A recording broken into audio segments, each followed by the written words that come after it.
Hoje a nossa reflexão vai ser no texto de Atos, capítulo 9, do verso 6 ao verso 9. O texto diz assim: Levante-se, entre na cidade. Alguém lhe dirá o que você deve fazer. Os homens que viajavam com Saulo pararam emudecidos. Ouviam a voz, mas não viam ninguém. Saulo levantou-se do chão e, abrindo os olhos, não conseguia ver nada. E os homens o levaram pela mão até Damasco. Por 3 dias ele esteve cego, não comeu nem bebeu. Saulo teve que fazer um pit stop. Para você que é familiarizado com Fórmula 1, você sabe que pit stop é aquele momento em que um carro sai momentaneamente da corrida para trocar pneus, para ser abastecido. Então, logo isso tenha sido feito, o carro volta para a corrida. Pois bem, Saulo também teve um pit stop. Só que nesse caso ele foi obrigado a fazê-lo. Ele não planejava parar ali no meio do caminho em direção a Damasco. Ele teve de fazê-lo porque ele se encontrou inesperadamente, não programadamente, com a majestade de Jesus, que o fez cair ao chão, ficar cego, e uma vez assim, ele teve de entrar na cidade de Damasco, sendo auxiliado, sendo conduzido pela mão por aqueles que estavam com ele. Quando nós olhamos para esse texto, nós podemos extrair dele alguns ensinamentos.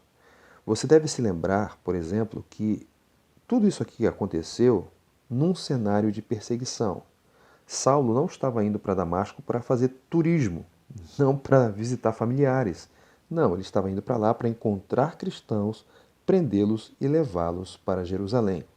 Então, o cenário que cercava esse episódio era um cenário de perseguição. Como é que nós normalmente abordamos ou lidamos com as perseguições? Normalmente nós vamos para um de dois extremos. Por vezes, nós olhamos para as perseguições de uma maneira subestimada, achando que ela não vai produzir aflições, que não vai nos tocar, nos atingir. Isso é praticamente uma negação da realidade. Por outro lado, nós assumimos uma posição extremada no sentido contrário, ou seja, de superestimar a perseguição, achando que ela será suficiente para interromper ou neutralizar as nossas ações, sejam elas individuais, sejam elas coletivas. Só que quando nós olhamos para esse texto, nós percebemos que, na verdade, a perseguição é um instrumento que o Senhor utiliza para o cumprimento dos seus propósitos.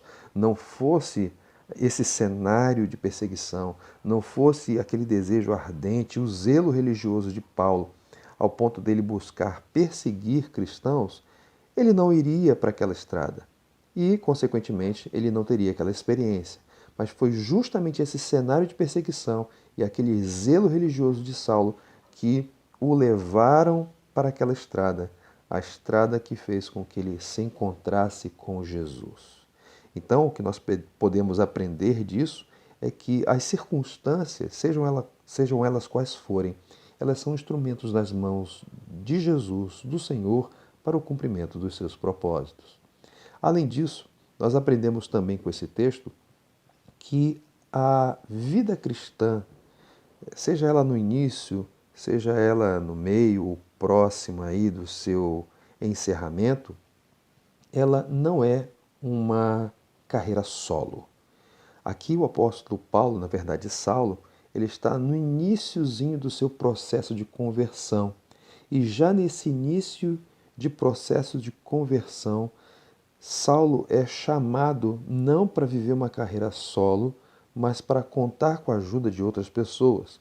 O texto diz, no versículo 6, levante-se, entre na cidade, alguém lhe dirá o que você deve fazer. Em outras palavras, Saulo precisaria de ajuda.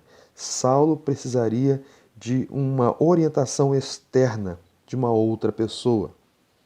Então, ele não poderia viver a sua vida a partir de então de uma maneira individualizada, mas ele precisaria de outras pessoas. Isso comunica a importância do discipulado e da presença da igreja na vida do indivíduo. Em terceiro lugar, nós aprendemos também a respeito dos efeitos da majestade de Jesus.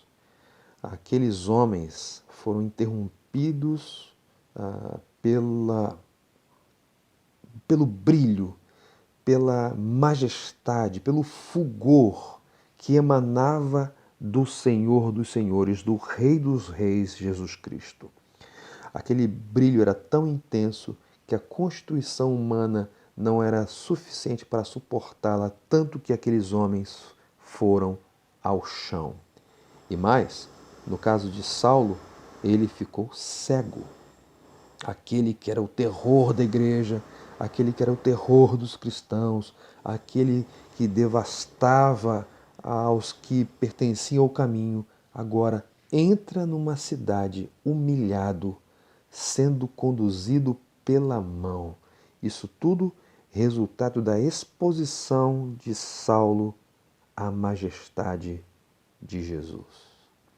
Então aprendemos a respeito do poder de Jesus sobre as circunstâncias e do fato dele utilizá-las para cumprir os seus propósitos. Aprendemos com esse texto que aqueles que são chamados para a fé não são chamados para viverem uma carreira solo, mas para viverem uma carreira coletiva que depende do auxílio de outros. E também aprendemos a realidade e o efeito da majestade brilhosa, fulgurosa de Jesus. Tudo isso deve nos conduzir a uma atitude de paz em relação às circunstâncias que vivemos. Tudo isso deve nos levar a uma atitude de alegria, de valorização e de envolvimento com a igreja, uma vez que não fomos chamados para uma carreira solo. Isso deve também nos fazer alegrar com Cristo em quem nós cremos, porque Ele é Rei, porque Ele é soberano, porque a Sua majestade, ela é de eternidade a eternidade. Ele é o Todo-Poderoso e por isso nós podemos confiar nele e podemos descansar naquele que dirige as circunstâncias e daquele que é poderoso sobre todas as coisas. Minha oração, meu desejo é de que nós adotemos essas atitudes a partir de quem Cristo é e daquilo que Ele faz. Amém? Que Deus abençoe.